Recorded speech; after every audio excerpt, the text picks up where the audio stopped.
Ce show dédié pour la Refoua Shema de Moshe Ben Mimoun. La question de Eitan. Vous avez dit dernièrement qu'on n'avait pas le droit d'être jaloux, mais est-ce qu'on ça serait permis d'être jaloux de la grandeur en Torah de quelqu'un? Ok, alors je vais expliquer. Il y a une jalousie qui est permise et qui est même conseillée. Et une autre jalousie qui est au contraire très très mauvaise et très déconseillée, voire interdite. Tu vois quelqu'un de meilleur que toi. Alors, tu envies, on va dire maintenant, c'est une chose bien, ni t'envies ni sa voiture, ni son argent, c'est des bêtises, tu envies sa sagesse en Torah. Alors, c'est écrit, Kinat Sofrim Tarbe Chochma. La jalousie qu'il y a entre les Tamei Chachamim, elle fera qu'il y aura plus de sagesse, parce que chacun maintenant il est en concurrence avec l'autre pour monter, etc. Et il y aura donc plus de sagesse. Mais il y a concurrence et concurrence. Concurrence qui est mauvaise, hein, qui est bonne. Comment on peut savoir si on est jaloux bien ou mauvais? Alors il y a un critère très simple pour définir cela. Tu te dis maintenant, est-ce que je préférerais que cette personne-là soit pas ici, ou si on parle d'un grand de la Torah, n'existe pas? Au contraire, le fait qu'il soit là, ça motive à être beaucoup plus grand. Si on préférait qu'il soit pas là, c'est une mauvaise jalousie. C'est une mauvaise jalousie, parce que ouais, ça veut dire qu'il fait de l'ombre sur toi. Toi maintenant, tu es le top au chiour, et vient un qui est meilleur que toi. Eh ben, t'étais le meilleur, t'es plus le meilleur, plus personne te regarde maintenant. C'est lui. Eh, tu peux être, il y a des gens qui quittent la Torah à cause de ça. Dans les chivos, ça arrive, quelqu'un qui quitte, c'est insupportable. C'est terrible. Il y a une très bonne yeshiva ici à Jérusalem, où toutes les grosses têtes vont là-bas. Il y en a beaucoup qui ont des dépressions là-bas, c'est très dur pour eux. Pourquoi? Pour arriver dans cette yeshiva, il faut être le top de sa yeshiva. D'accord? Et très peu de gens sont reçus.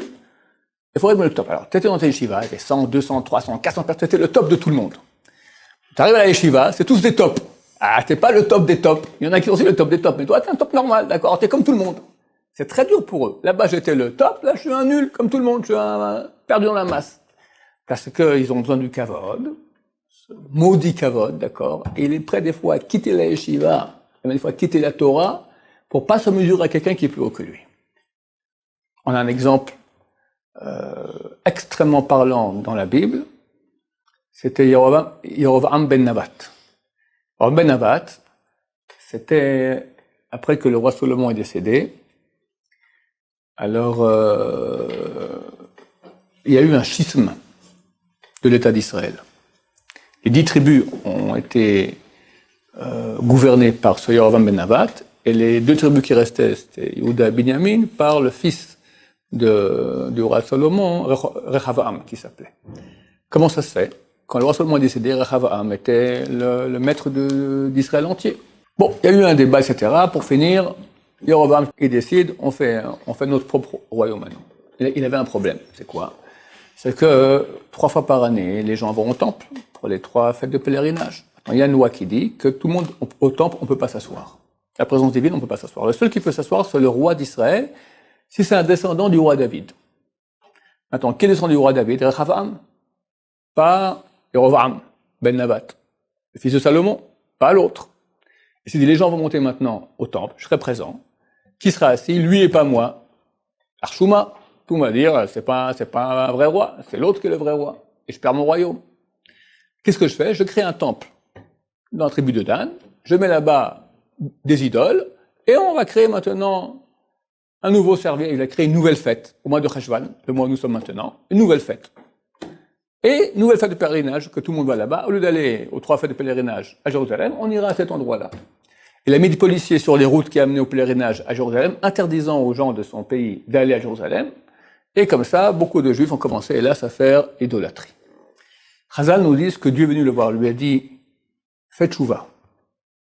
Si tu fais tchouva, moi et toi, et le fils de Ishaï, donc le roi David, on va se promener ensemble dans le paradis. C'était un grand ce Yerovam. Chazal dit, les sages d'Israël disent que tous les sages d'Israël en Torah, par rapport à lui, étaient comme Klipat Tashum, l'écorce de l'ail. C'est rien, ça. Il n'y a plus rien. Des nuls. Il était énorme en Torah. Le kavod. Pas kavod, la jalousie.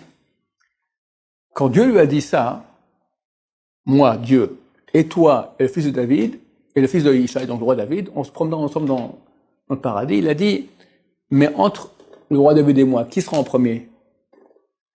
Tu lui as bien dit, moi, toi, moi, Dieu, toi et lui. Donc t'es avant. Il voulait un peu plus l'entendre. Répétez s'il vous plaît, j'ai mal entendu. C'est bien moi qui est le premier. Alors, lui a dit, toi, à deuxième place. Et si c'est comme ça, je veux pas. Est-ce que c'est censé? Quelqu'un, il va se ramasser, c'est un sage, il va se ramasser l'enfer. Il a pas parole à Maba, Ben Nabat. Tout son paradis est terminé. Parce que quelqu'un est devant lui, c'est insupportable.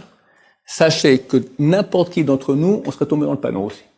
Donc, il y a quelqu'un maintenant qui est plus haut que toi, qui est proche de toi, c'est insupportable.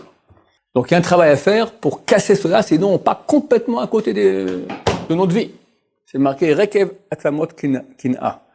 Ça fait, la jalousie, elle fait pourrir les os.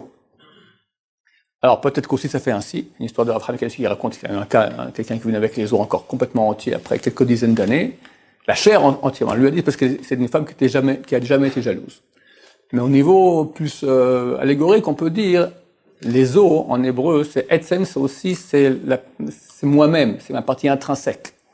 Si quelqu'un maintenant, il est jaloux, alors il pourrit son intérieur de lui-même, parce qu'il s'occupe pas de lui. Il est sans cesse en concurrence avec l'autre. Mais ta propre vie, tu t'en occupes pas, tu es sans cesse en concurrence avec lui.